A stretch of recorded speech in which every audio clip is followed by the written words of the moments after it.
뉴스타트 3부로 이어갑니다. 비상계엄 사태를 수사하는 검찰이 내란 우두머리로 지목된 윤석열 대통령에게 이 소환을 통보했지만 불응했다고 밝혔습니다.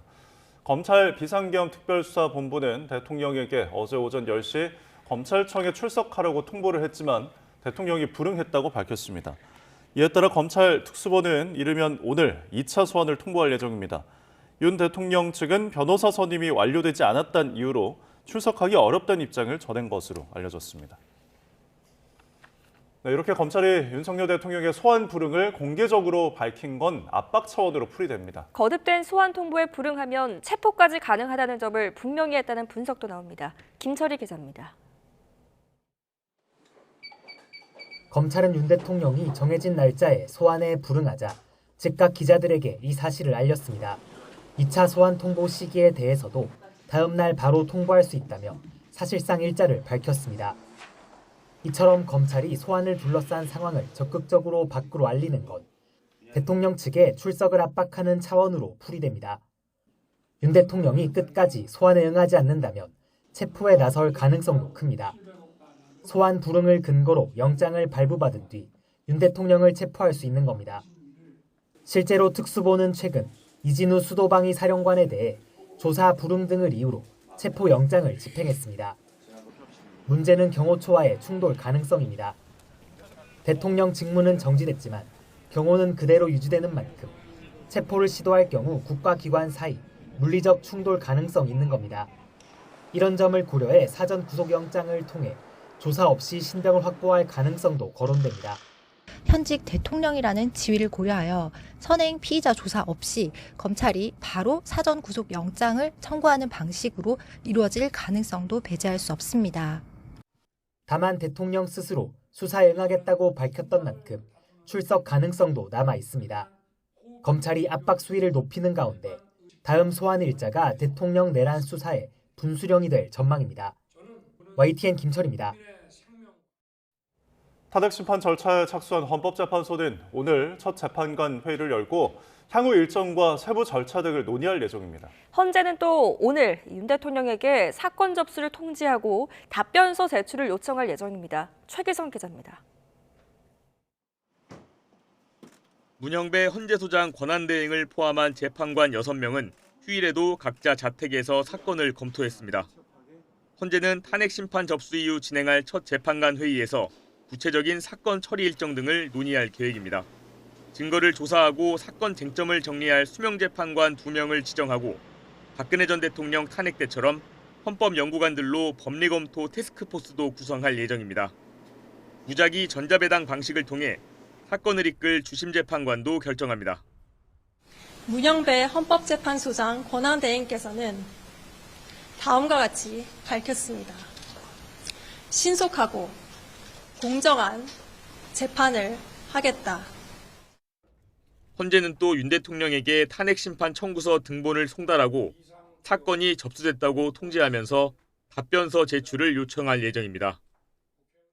헌재는 앞으로 2주에서 4주 동안 변론 준비 절차를 거쳐 쟁점과 증인 명단 등을 정리한 다음 매주 변론을 열어 집중 심리할 방침입니다.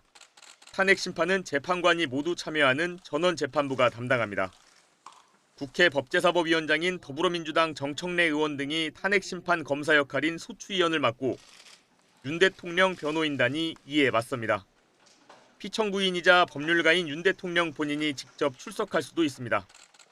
9명 정원인 헌법재판관이 현재 6명인 점은 변수입니다. 탄핵 결정을 내리려면 최소 6명 이상 찬성이 필요하고 박 전 대통령 탄핵 심판 때 8명 체제를 두고도 정당성 논란이 있었던 만큼 재판관 6명 선고 때는 불복 가능성도 제기됩니다. 이 같은 논란을 피하기 위해 국회는 이번 달 안에 국회목 재판관 3명을 임명할 것으로 보입니다. 헌재가 탄핵을 인용하면 윤 대통령은 즉시 파면돼 60일 안에 차기 대선을 실시해야 합니다. 기각될 경우 윤 대통령은 즉시 업무 복귀 가능합니다. YTN 최기성입니다. 윤 대통령은 검찰의 소환 통보를 받은 다음 날 비상계엄 선포는 통치 행위이지 내란이 아니란 대국민 담화를 발표했습니다. 구속된 김용현 전 국방장관도 최근 비슷한 주장을 하고 있는데 앞으로 진행될 수사와 재판을 준비하는 포석으로 읽힙니다. 한현희 기자입니다.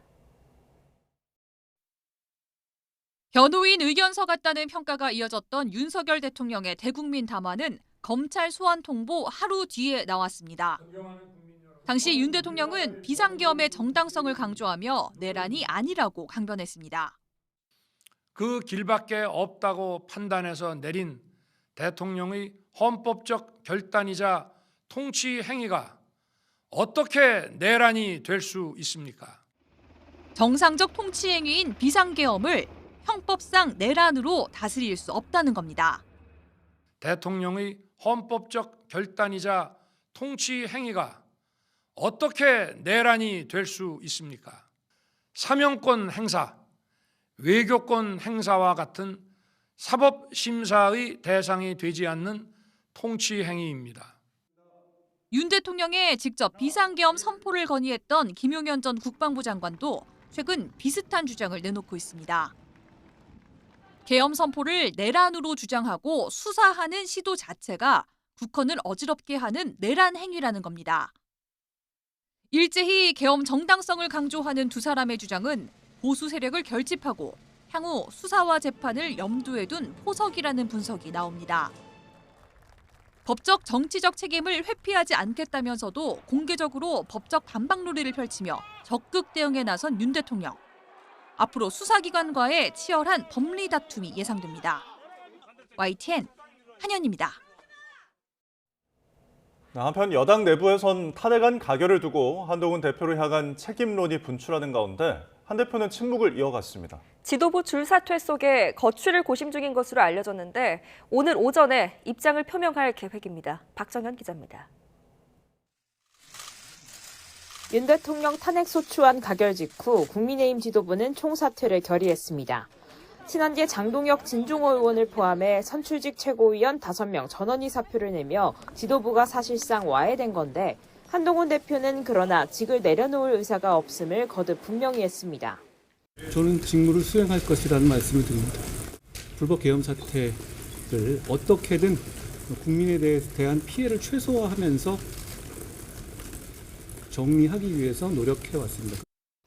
현실적으로 비대위 체제 전환이 불가피해졌다는 분석이 나왔지만 한 대표는 우선 별다른 메시지를 내지 않은 채 침묵을 지켰습니다. 당초 오후쯤 국회에서 기자회견을 열고 거취를 밝힐 가능성도 제기됐으나 이 같은 사실이 일부 보도를 통해 먼저 알려지자 일정을 미뤘습니다. 친한계 핵심 관계자는 한 대표가 아직 숙고 중이라면서도 사퇴 쪽에 무게가 실리고 있다고 전했습니다.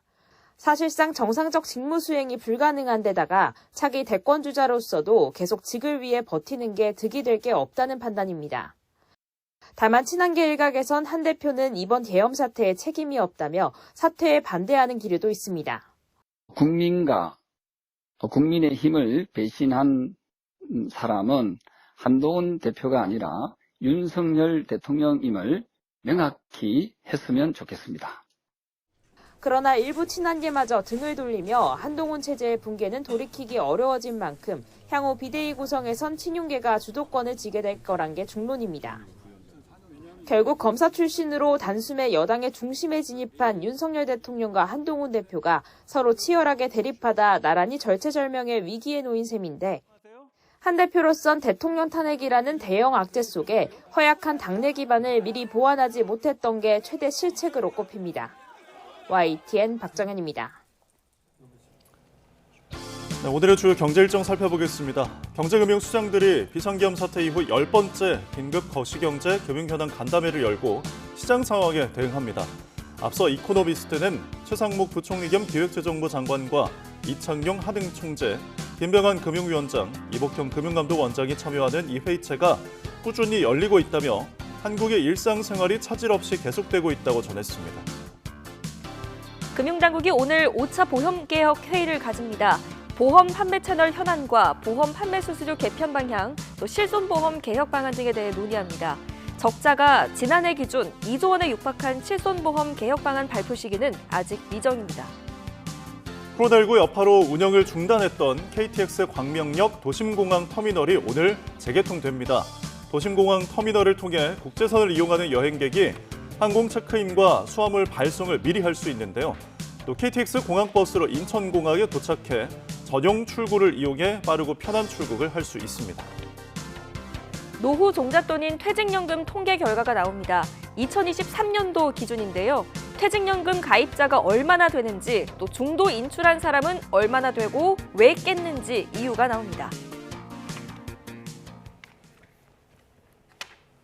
불안정한 정치 상황이 한국을 찾는 외국인의 발길이 줄어드는 건 아닌지 걱정이 커지고 있는데요. 외국인 관광객이 많이 찾는 서울 명동과 같은 상권에서는 벌써 여파가 감지되고 있습니다. 오동건 기자입니다.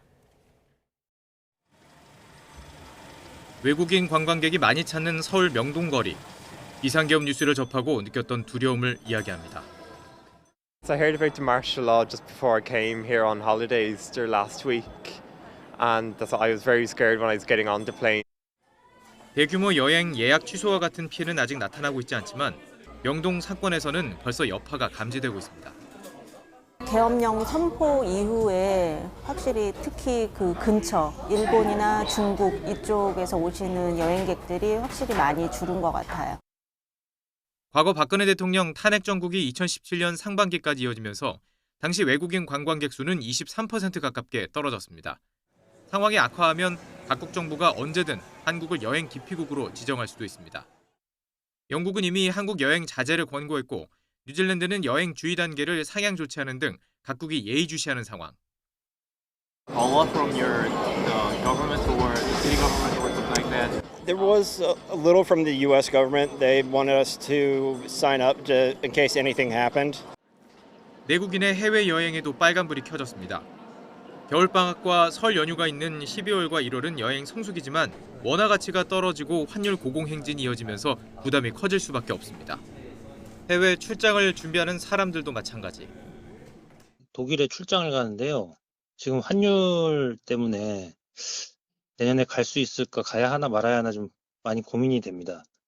만약 탄핵 정국이 장기화한다면 관광객 감소와 환율 불안정 등 업계에 미치는 파장은 상당할 것으로 예상됩니다.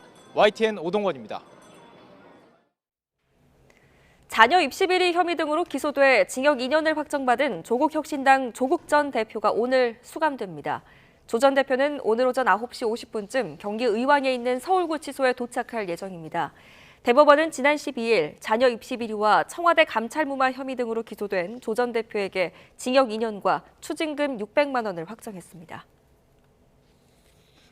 오늘 새벽 0시쯤 경기 양평군 용문면에 있는 4층짜리 빌라 2층에서 불이 났습니다. 불은 15분 만에 꺼졌지만 혼자 살던 60대 여성이 숨졌고 다른 주민 9명이 대피했습니다. 오늘 새벽 5시 20분쯤 서울 대조동에 있는 4층짜리 빌라에서 불이 나 40분 만에 꺼졌습니다. 이 불로 40대 주민 1명이 연기를 들이마셔 병원으로 이송됐고 다른 주민 10여 명이 대피했습니다.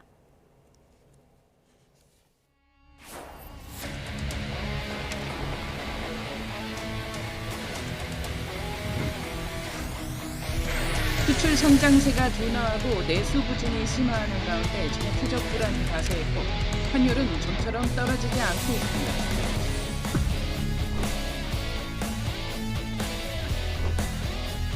한국은행은 과거 2004년 노무현 대통령과 2016년 박근혜 대통령 탄핵안 가결 때와 비교해 현재의 우리 경제 상황은 대외 여건의 어려움이 커졌다고 분석했습니다.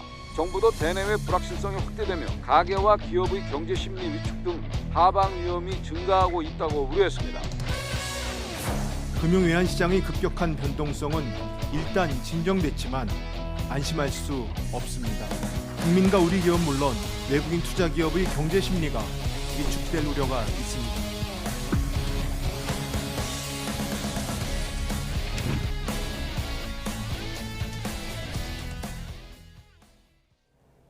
최신 경제 소식을 빠르고 친절하게 전해드립니다. 스타트 경제, 오늘은 서은숙 상명대 경제금융학부 교수와 함께하겠습니다. 교수님 어서 오십시오. 네, 안녕하세요. 어서 오십시오. 자, 비상계엄 사태 후에 굉장히 우리 경제에 대해서 많은 영향들을 좀 미치고 있습니다. 정치 리스크 때문에 이제 내년에 한국 성장률 전망이 1%대로 좀 주저앉을 것이다 이런 전망도 있다고요. 네, 이게 이제 사실 지난달에 11월 달에 기준금리를 한국은행이 깜짝 인하할 때 그때 네. 사실 수정 경제 전망치를 발표를 했어요. 이제 8월 달에 발표했을 때보다 뭐 한 0.2%포인트 정도 하락해서 일단 그 그 1.9% 정도가 될 거라고 내년 경제 전망을 했고요. 예. 네, 그러면서 이제 탄핵 정국이 발생을 했죠. 네, 이 탄핵 정국 하에서 ADB하고 또 주요 투자은행들이 내년 한국 경제 성장률을 0.3%포인트 정도 하락 발표했습니다. 예.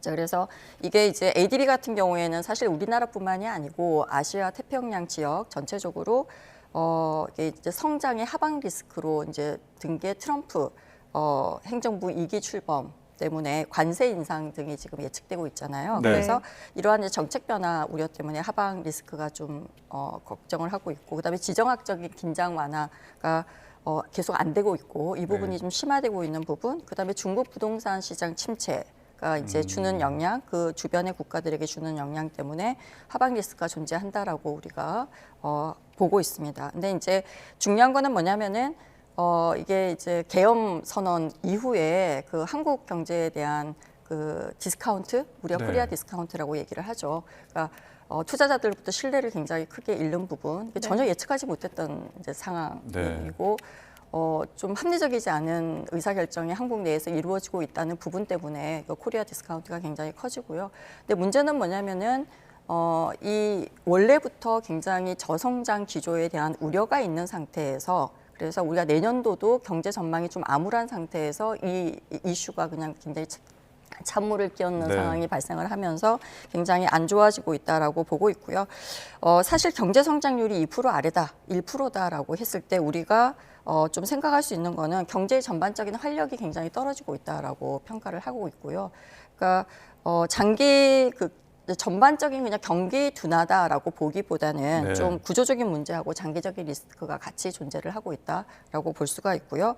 이거는 이제 한국이 새로운 성장 동력을 찾는 데 좀 한계가 있고, 그러니까 기존의 성장 동력 자체도 좀 약화되고 있는 상황이기 때문에 성장률이 좀 더 좀 하방 압력을 받고 있다라고 보고 있습니다. 예. 네. 교수님께서 짚어주신 여러 가지 리스크들 중에 말씀하신 것 중에 트럼프 2기 행정부가 이제 곧 출범을 앞두고 있습니다. 네. 우리나라 입장에서는 이제 대책을 한창 세우고 여기에 대해서 맞습니다. 고민을 해야 되는 부분인데 지금 네. 경제 리더십이 부족하다 이런 지적들이 또 나오더라고요. 왜냐하면 이제 내년 1분기가 가장 중요한 게 그 1분기가 되기 전에 우리가 준비를 해야 되는 것들이 이제 트럼프 행정부 2기가 들어오면서 관세 부담 압력이라든가 또는 FTA 재협상에 대한 압박도 좀 준비를 해야 되거든요. 네. 그다음에 사실 그 한국 같은 경우에는 미국하고 중국하고 경제 갈등 이러한 이슈 때문에 외교적이고 좀 경제적으로 균형을 어떻게 잡을 것인지에 대한 전략, 대책도 좀 만들어져야 되는데, 사실 우리나라 같은 경우에 트럼프 행정부가 중국에 대한 압력을 가하면 우리도 똑같이 또 압박을 받을 가능성도 크거든요. 네. 그래서 그런 부분에 대한 것들. 그래서 미국이 새로 좀 도입할 수 있는 관세 무역 장벽에 효과적으로 대응하지 못해서 한국의 수출 경쟁력이 약화될 수 있다라고 하는 리스크가 좀 존재를 할 수가 있고요. 특히 이제 우리가 알고 있는 것처럼 반도체 특별법 같은 경우에는 지금 아직 통과가 되지 못하고 있고, 네. 그다음에 자동차도, 그러니까 반도체 자동차는 굉장히 우리나라 수출의 주요 사업인데 이런 부분이 미국 정책 변화에 따라서 굉장히 변동성이 클 수 있거든요. 네. 이거를 이제 사전에 사실은 지금쯤은 이렇게 리더들이 같이 만나서 국가적으로 좀 협상을 해야 되고 만나고 뭐 이렇게 해야 되는 시기인데 이제 그게 좀 불가능해지게 되면서 트럼프 입장에서는 사실은 박근혜 대통령도 탄핵되고 난 다음에 또 협상을 했던 상황이 발생을 했고 또 지금도 또 그런 상황이 발생했기 네. 때문에 좀 어떻게 보면 한국에 대한 좀 신뢰 부분이 좀 굉장히 떨어질 가능성이 크다라는 우려가 있습니다. 네. 네. 어쨌든 최상목 경제부총리 이 엄중한 상황에 대해서 굉장히 책임이 무거울 거고 어깨도 무거울 것 같은데 네. 잇따라 계속 각계 장관 회의, 경제금융수장 회의 열고 있는데 대책을 논의하면서 어떤 좀 주목할 만한 것들이 나왔나요?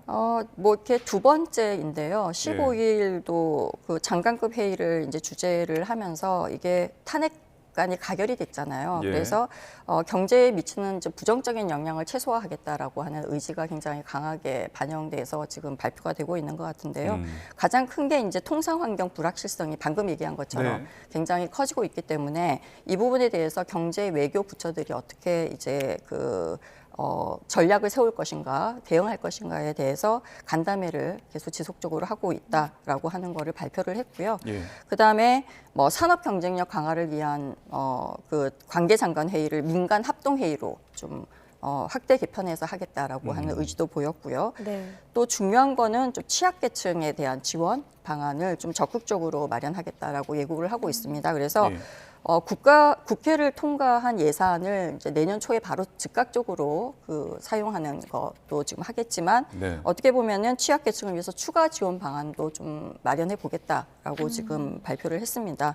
그래서 제일 중요한 거는 대외 경제 불확실성에 좀 대응하기 위해서 총력적인 어떤 종합적인 대응 전략을 쓰겠다라고 지금 하고 있습니다. 네, 뭐 열심히 발로 뛰고 있는 만큼 좀 실질적인 성과가 있었으면 좋겠는데요. 좀 지켜보도록 하겠습니다.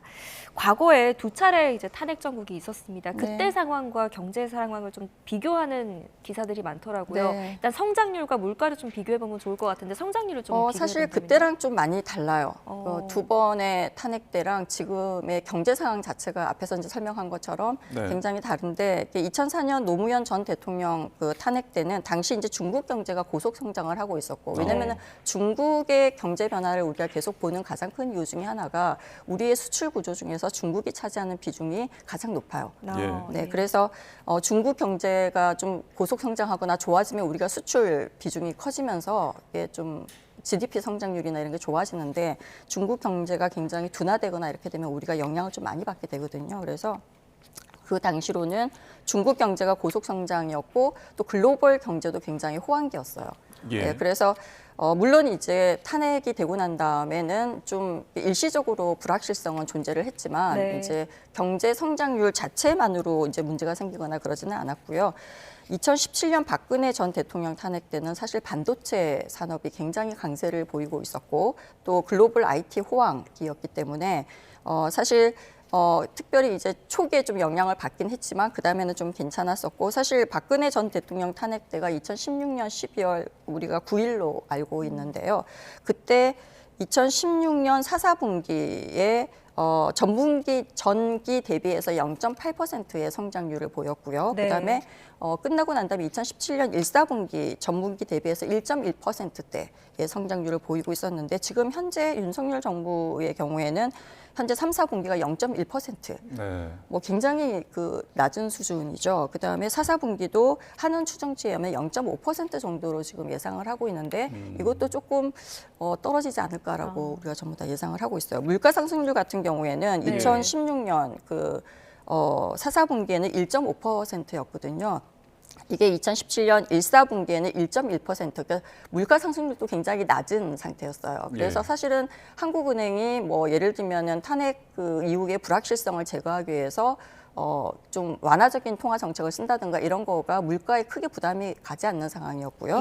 근데 윤석열 정부 때는 지금 2.1% 그리고 4, 4분기를 지금 한국은행이 1.6%로 예상하고 있는데 환율이 지금 굉장히 많이 오르고 있잖아요. 환율이 굉장히 많이 오르면 이게 물가에 좀 상승 압력으로 작용을 하거든요. 그래서 아마 조금 더 올라가지 않을까라고 생각을 하고 있습니다. 그래서 거기에다가 이제 더 큰 문제는 뭐냐면은 그 당시에 탄핵이랑 조금 상황이 다른 게 지금은 이제 비상계엄령 선포 이후에 문제가 생기면서 이게 이제 국제적인 신뢰를 굉장히 떨어뜨리면서 투자자들로 하여금 주식시장도 계속 관망하게 하는 그러한 상황으로 지금 설상가상의 격이군요. 네, 그래서 국제적 신뢰를 크게 훼손한 부분이 지금 현재 우리가 장기적인 저성장 기조의 추세에다가 이것까지 좀 플러스 시켜서 좀 안 좋은 상황이다라고 우리가 얘기를 할 수가 있겠죠.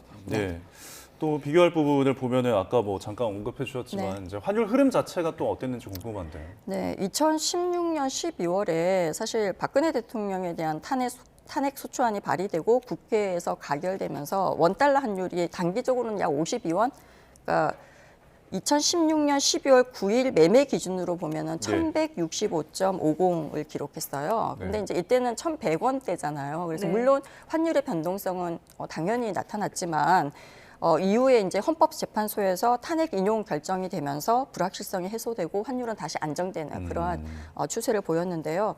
물론 이제 2024년 지금 12월 14일이 이제 휴장일이라서 공식적인 자료가 없는데 예. 금요일 원달러 환율이 1달러당 1,435.5원이에요. 네. 이제 그때랑 비교하면 굉장히 차이가 크게 나타나고 있고요. 뭐 12월 현재 이제 보통 평균적으로 1,430원대를 뭐 이렇게 그 주변에서 지금 계속 그 환율이 맴돌고 있기 때문에 그때랑 비교해서는 환율 수준이 굉장히 그 많이 오른 상태에서 차이를 보이고 있고요. 네. 이게 이제 문제는 뭐냐면은 그 탄핵 때문에 이 환율이 많이 올랐다라고도 변동성이 커진 거죠. 단기 네. 불확실성 때문에. 근데 1,400원대까지 간 거는 사실은 최근에 이제 불확실성뿐만 아니고 그다음에 글로벌 경제 상황이라던가 아까 처음에 얘기했던 그 무역 환경이라던가 예. 그다음에 이제 경제 그 저성장 기조 뭐 이러한 부분에 그 다양한 요인들이 지금 복합적으로 작용해서 이미 환율이 높은 상태에서 이제 예. 이 변동성이 더 커지고 있는 그러한 상황을 보이고 있다라고 설명을 할 수가 있겠습니다. 네. 계엄 사태 이후에 탄핵 정국을 맞이하기까지 지금 증시 흐름도 타격을 받고 있습니다. 네. 과거의 탄핵 정국과 이 증시 흐름을 좀 비교한다면 어떤 차이점이 있을까요? 그러니까 주식 시장은 사실은 불확실성이 커지면 변동성이 굉장히 커지는 상황이 네. 발생을 해요. 그래서 2016년 12월에도 사실 굉장히 우리가 촛불 집회가 있기 시작해서부터 그 주가는 계속 하락하는 그러한 상황을 보였다가 예. 사실 이 불확실성이 딱 제거가 되는 순간에 어떻게 보면은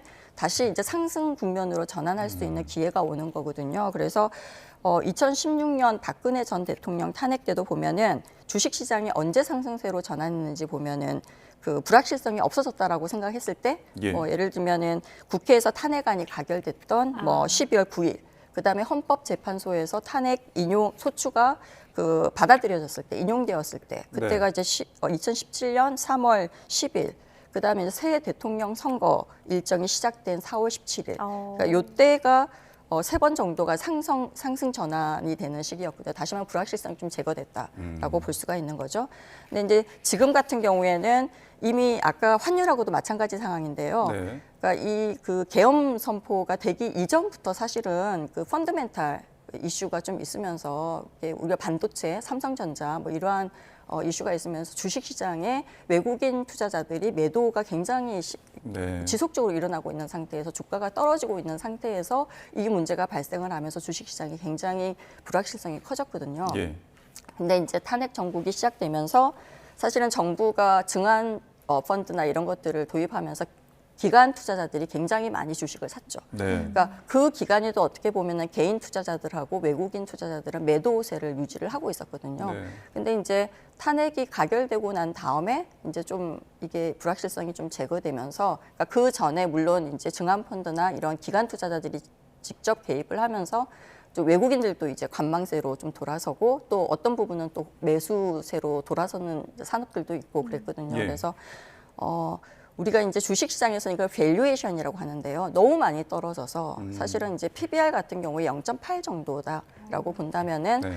앞으로 이제 좀 이게 저점을 좀 찍고 앞으로 좀 올라갈 가능성이 있지 않을까라고 보고 있고요. 네. 근데 그럼에도 불구하고 뭐 헌재의 결정이나 이런 여전히 불확실성이 좀 남아 있잖아요. 그래서 예. 그런 부분들이 좀 불확실성이 제거되지 않는 과정에서 좀 이슈가 나오거나 이럴 때마다 좀 불확실성이 커지면서 증시가 변동이 있지 않을까라고 생각을 하는데 기본적으로는 다시 이제 계엄 전으로 다시 주가는 올라가고 있는 상황이거든요. 그래서 네. 조금 안정세로 돌아가지 않을까라고 생각을 합니다. 예, 일단 주말 동안에 이제 탄핵안이 가결이 됐기 때문에 오늘 증시도 한번 어떻게 시작을 하는지 좀 지켜봐야 근데 되겠고요. 뭐 주식시장 그래도 가장 중요한 게 펀더멘탈이기 때문에요. 네. 예. 기업이 실적이 나쁜데 주가가 막 좋아지거나 이런 경우는 별로 없습니다. 예.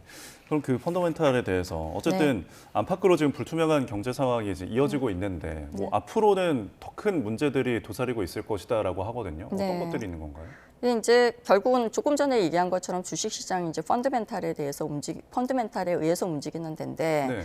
우리가 지금 처음에 그 경제 전체적으로 장기적인 위험성이 좀 높아지고 있고 네. 그다음에 성장 동력이 좀 약화되고 있는 그러한 부분들이 있잖아요. 네. 그래서 좀 저성장 기조에서 어떻게 벗어날 것인가 하는 게 굉장히 중요한데요. 사실 지표는 좋지 않습니다. 예를 들면은 소비 지출 같은 경우에는 우리가 가계 그 흑자액이라고 하는데요. 다시 얘기하면은 뭐 세금 내고 기본적으로 이자 내고 이렇게 하고 나면은 남는 처분 가능한 소득에서 소비 지출을 빼고 난 게 가계 흑자액인데요. 이게 9월부터 계속 감소를 하고 있거든요. 그러니까 다시 말하면은 이렇게 되면은 소비자들은 소비를 위축시킬 수밖에 없는 상황이고요. 그러니까 투자 부분에도 보면은 이제 그 2022년부터 건설 투자 증가율이 계속 감소세거든요. 이제 건설 투자 같은 경우에는 투자는 건설 투자와 자본 투자 이렇게 나눠지는데 설비 투자로 나눠지는데 건설 투자 같은 경우에는 사실 2년 전에 계획을 세워서 그게 몇 년 동안 이제 진행이 되는 거잖아요. 그래서 이 부분도 사실 당분간 좋아지기가 굉장히 내년에는 어려울 것 같고 다시 얘기하면은 내수가 굉장히 안 좋다. 그러니까 시장은 코리아 디스카운트가 존재하고 있는 상황이라서 불확실성은 여전히 남아있고 그다음에 수출 의존도가 높은 우리나라 산업에서 이제 불확실한 대외 환경 이런 부분들이 수출 증가율에 대한 것도 좀 둔화시키는 상황이다. 그래서 경제 성장률이 이제 처음에 얘기한 것처럼 1%대에 우리가 예측을 하고 있잖아요. 그래서 이 부분에 대한 거가 여전히 남아있을 가능성이 내년에는 큽니다. 그래서 앞으로 좀 더 큰 문제라서 이 부분을 어떻게 이제 우리가 극복할 것인가, 정책들을 어떻게 잡을 것인가에 대한 좀 주력해야 되는 부분이다라고 볼 수가 있겠습니다. 말씀하신 것처럼 이제 물가 안정, 내수 경제 살리는 게 가장 또 중요할 텐데 지금 이창용 한국은행 총재가 모레죠 18일에 기자간담회를 연다고 합니다. 여기서 이제 앞으로의 어떤 향후 통화 정책 방향들 그리고 금리 인하할 것인지 어떤 정책들을 발표할 것으로 보이는데 어떤 내용이 담길까요? 가장 이제 이게 이 회의는 사실 어떻게 보면 연간 두 차례 개최하는 정례 간담회거든요. 그래서 근데 이제 가장 관심을 지금 많이 가지고 있는 게 비상계엄 이후에 이제 외환시장, 주식시장 변동성이 커지면서 이제 사람들이 어떤 결과가 나올지 굉장히 좀 주목을 하고 있는 상황이고요. 이제 환율 이슈, 환율을 어떻게 할 것인가라고 하는 거와 이제 이 전체적으로 소비가 많이 위축되고 경기가 굉장히 안 좋은 상태에서 금리를 다시 내릴 수 있을 것인가에 대해서 좀 주목하고 있거든요. 근데 처음에 얘기한 것처럼 전체 이제 국가 경제를 어떻게 다시 활성화시킬 것인가에 한국은행 총재도 참여했는데 그때 이제 나왔던 얘기로는 좀 적극적으로 최선을 다하겠다라고 했는데요.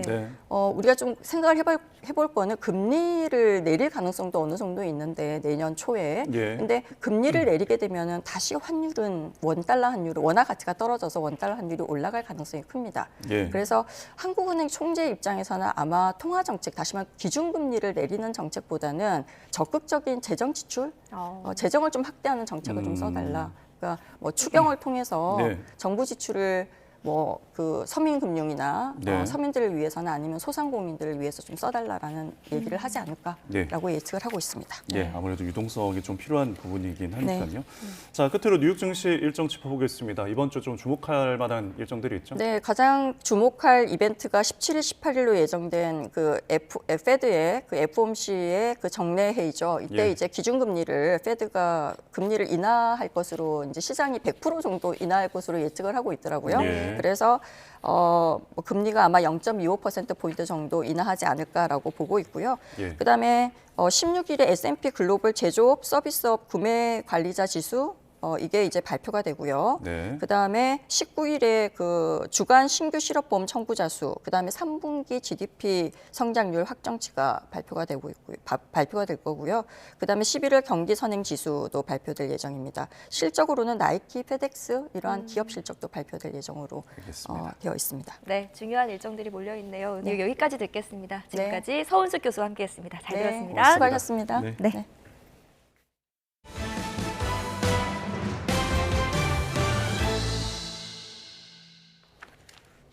대형 사이클론 치도가 아프리카 남동부 프랑스령 마요트 섬을 강타하면서 인명피해와 재산피해가 속출했습니다. 사망자가 1000명에 이를 수도 있다고 현지 당국이 보고했습니다. 황보선 기자입니다. 한동안 가뭄에 시달렸던 마요트 섬에 토요일 이른 아침 시속 220km가 넘는 폭풍우가 들이닥쳤습니다. 폭격을 맞은 것처럼 오졸이 파괴됐습니다. 특히 날림으로 지은 빈민가 판자촌 피해가 큽니다. 인명피해가 시간이 지날수록 크게 늘고 있습니다. 최소 수십 명이라던 사망자 수가 수백 명으로 늘었습니다. 현지 당국은 실종자 수로 미뤄 사망자 수가 1,000명에 이를 수 있다고 전했습니다. 통신과 전기가 끊기고 공항 등 주요 인프라 시설도 마비됐습니다.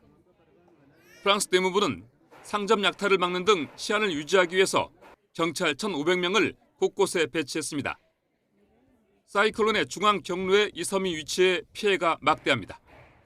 이번에 마요트 섬을 강타한 사이클론 치도는 거의 100년 만에 맞이하는 카테고리 4의 대형 열대 폭풍입니다. 이 지역엔 12월부터 이듬해 3월까지 사이클론이 자주 발생하는데 지난 2019년에는 인근 모잠비크, 말라위, 짐바브웨를 사이클론 이다이가 강타해 1,300여 명이 목숨을 잃었습니다. 이듬해에는 사이클론 프레디에 1,000여 명이 사망했습니다. YTN 황보선입니다. 우리나라에서 생산하는 양파의 절반 이상은 비싼 사용료를 내면서 종자를 수입하고 있는데요. 전국에서 양파를 가장 많이 생산하는 전남에서 국산 양파 신품종을 개발해 농가 보급에 나섰습니다. 오선열 기자입니다. 전 세계 300여 개의 양파 품종을 키우는 양파밭입니다. 이 가운데 9개는 국내에서 개발한 품종입니다. 국산 신품종 양파는 단단하고 부패율이 낮아 저장력이 우수한 게 특징입니다. 국내에서 키우는 양파는 60% 이상 종자를 수입합니다. 전남 농업기술원은 양파의 국산 품종 자급률을 높이기 위해 지난 2010년부터 신품종 개발에 나섰습니다. 자체 개발한 양파는 무안과 고흥 등 160헥타르 면적에 보급하고 전남과 경남 지역 7곳에서 실증 재배하고 있습니다. 15년 정도 걸리는 품종 개발도 생명공학 기술을 활용해 육종 기간을 단축했습니다. 수입종을 대체하고 기후변화에 대응할 수 있는 품종을 육성하고자 하는 것이 저의 목표였습니다. 분자육종 기술을 활용을 해서 기존에 육성하는 기간을 크게 단축시켜서 양파의 과잉 생산 문제를 해결하기 위해 양파 젤리와 소스, 드레싱 등 다양한 가공품도 만들었습니다. 드레싱이나 젤리를 포함해서 총 7종 정도 저희가 개발을 했습니다. 산지 폐기되는 것에 대해서 저희가 그것에 대응하기 위해서 이번 제품을 개발하게 됐습니다. 전남 농업기술원은 양파 산업 활성화를 위해 국내 품종 재배단지를 육성하고 농가와 협력 체계도 구축할 계획입니다. 전남의 양파 산업 발전을 위해서 우수한 신품종을 육성하고 또 가공 제품을 개발해서 글로벌 양파 산업의 중심지로 자리매김할 수 있도록 지속적으로 노력하겠습니다. 전남에서 매년 수입하는 양파 종자 비용만 60억 원. 전남 농업기술원은 오는 2030년까지 농가 기술 지원 등을 통해 국산 양파 종자 보급률을 45%까지 끌어올릴 계획입니다. YTN 오선열입니다. 트럼프 당선인의 대선 승리 이후 미 달러화가 강세 기조를 보였지만 월가 주요 금융사들은 내년엔 달러화가 약세 흐름을 보일 수 있다는 전망을 내놨다고 블룸버그 통신이 보도했습니다.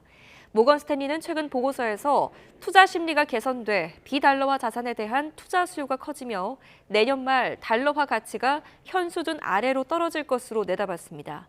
트럼프 2기 행정부의 관세와 감세 정책이 인플레이션을 부채질하며 미 연방준비제도의 금리 인하 결정을 복잡하게 만들며 달러화는 최근 주요 통화 대비 강세를 보였습니다. 하지만 명목금리에서 물가 상승 효과를 뺀 실질금리가 하락하는 상황에서 위험 선호 심리 개선 효과가 맞물리며 달러화의 비관적인 시나리오를 만들어내고 있다고 모건 스탠리는 설명했습니다. 시티그룹은 트럼프 2기 행정부에서 잠재적 무역 전쟁으로 이어질 수 있는 결정들이 달러화 강세에 베팅해온 투기 세력을 실망시킬 것으로 내다봤습니다. 네, 이번엔 출근길 날씨 알아보겠습니다. YTN 야외 스튜디오 연결합니다. 윤수빈 캐스터. 네, 윤수빈입니다. 네, 오늘 아침 바깥 날씨 어떻습니까? 네, 오늘 아침 출근길 초겨울 추위가 나타나고 있습니다. 현재 서울 기온은 영하 2.9도로 어제 같은 시각보다 3도가량 낮지만 평년 수준과 비슷하고요. 낮 동안에도 4도 선에 머무르면서 예년 이맘때처럼 춥게 느껴지겠습니다. 네, 오후부터는 중부를 중심으로 눈이나 비 소식이 있다고요? 네, 맞습니다. 현재 서울은 대체로 맑지만 오후부터 하늘빛이 점차 흐려지겠고요. 퇴근길 무렵 중부 서해안을 시작으로 밤 사이에는 그 밖에 중부지방을 중심으로 비나 눈이 내리겠습니다. 늦게까지 밖에 계실 분들은 이 점 참고하고 나오시기 바랍니다. 오늘 늦은 오후부터 내일 오전 사이 예상되는 적설량부터 살펴보도록 하겠습니다. 서울을 비롯한 중부와 전북, 경북 내륙, 제주 산간에 1에서 5cm의 눈이 내려 쌓이겠는데요. 추위 속에 이 눈비가 얼어붙으면서 곳곳에서 빙판을 이루는 곳이 있겠습니다. 교통안전에 유의하시기 바랍니다.